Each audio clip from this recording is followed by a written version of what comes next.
কি দেখা যায় যে কেজি কেজি আলকুশি খাওয়া শেষ, কিন্তু কাজের কাজ কিচ্ছুই হচ্ছে না। কেন হচ্ছে না? আর কারণ হিসেবে আপনি আসলে এখানে কিছু ব্যাপার রয়েছে।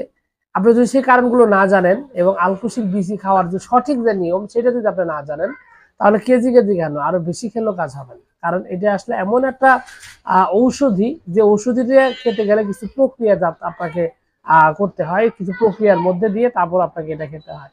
তো আজকের ভিডিওতে সেটা নিয়ে মূলত কথা বলবো।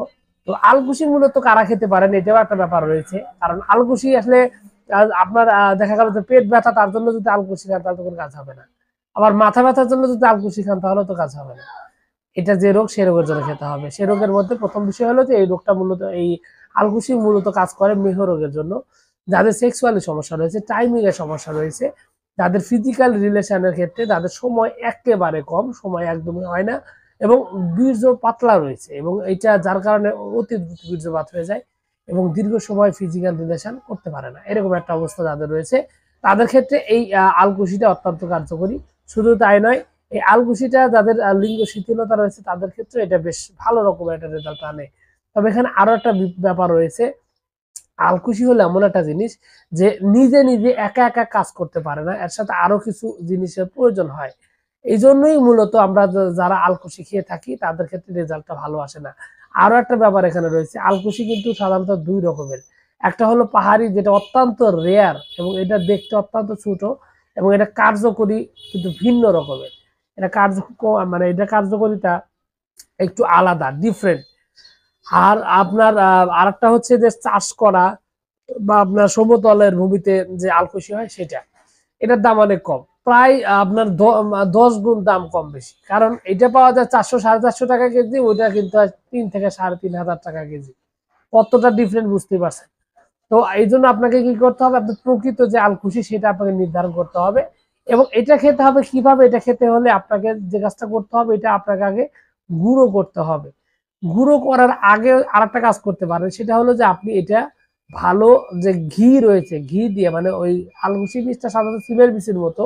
তো সিমের বীজের উপরে যে অংশ যেরকম থাকে, আলকুশির ওরকম উপরে খোসা অংশ থাকে, ওটা খোসা অংশ বাদ দিয়ে ভিতরে যে বীজ অংশ থাকে সেটা বের করে নিয়ে ঘি দিয়ে ভেজে তারপরে গুঁড়ো করে প্রতিদিন রাতে খেতে হবে। আপনার হাফ কাপ গরম গরম আপনার গরুর দুধের সাথে মিশ্রণ করে, গরুর দুধের সাথে মিশ্রিত করে যদি আপনি খেতে পারেন, তাহলে আপনি এখান থেকে রেজাল্ট পাবেন। এটা প্রক্রিয়াজাত করে আপনি কিনতেও পারেন, সমস্যা নাই, অনেকেই বিক্রি করেন। তো আপনি যদি কিনতে চান সেক্ষেত্রে যোগাযোগ করতে পারেন।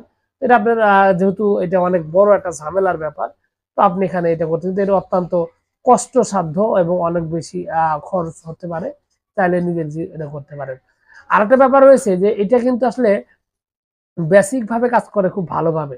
যারা মূলত সত্যিকার অর্থে ধ্বজভঙ্গে আক্রান্ত এবং পেনিসের অবস্থা খুবই খারাপ, সেক্সের অবস্থা খুবই খারাপ, সময় তো একেবারে নিতে পারেন না, অত্যন্ত ভয়াবহ অবস্থা, প্রস্রাবের সাথে ক্ষয় রয়েছে, জ্বালা পোড়া রয়েছে, এই ধরনের লক্ষণ থাকলে কিন্তু এর সাথে আরো কিছু ওষুধের প্রয়োজন হয়। এক্ষেত্রে অশ্বগন্ধা প্রয়োজন হতে পারে, শিমুল মুলের দরকার হতে পারে, গক্ষুর কাটার দরকার হতে পারে।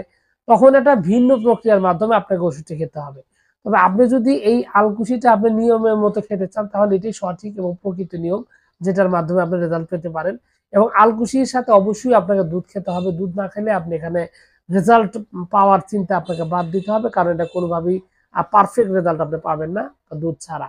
তো এখন বিষয় হলো যে আলকুশিটা যদি আপনি এই ধরনের সমস্যার জন্য খেতে চান, তাহলে আপনাকে অবশ্যই এটার জন্য খেতে হবে, প্রকৃত সমস্যার জন্য খেতে হবে। আরেকটা বিষয় হলো যে আলকুশি পরিমিত মাত্রা, স্বাভাবিক মাত্রায় খেলে এটা কিন্তু কোনো পার্শ্ব প্রতিক্রিয়া বা ক্ষতি হয় না, যার কারণে এটা একটা নিরাপদ একটা ভেষজ। তো সবকিছু মিলে আসলে এইটুকু ছিল আজকের ভিডিও। আশা করছি পুরো তথ্যগুলো আপনার কাছে অনেক অনেক বেশি ভালো লেগেছে। আর যদি লেগে থাকে অবশ্যই ভিডিওতে একটি লাইক দিন, আর চ্যানেলে প্রথমবার যদি এসে থাকেন অবশ্যই চ্যানেলটি সাবস্ক্রাইব করবেন। কোনো প্রশ্ন, কোনো মতামত, কোনো অভিযোগ যদি থাকে তাহলে অবশ্যই কমেন্টস করে জানাতে পারেন। তো আপনাদের সকলকে অনেক অনেক ধন্যবাদ। আসসালামু আলাইকুম।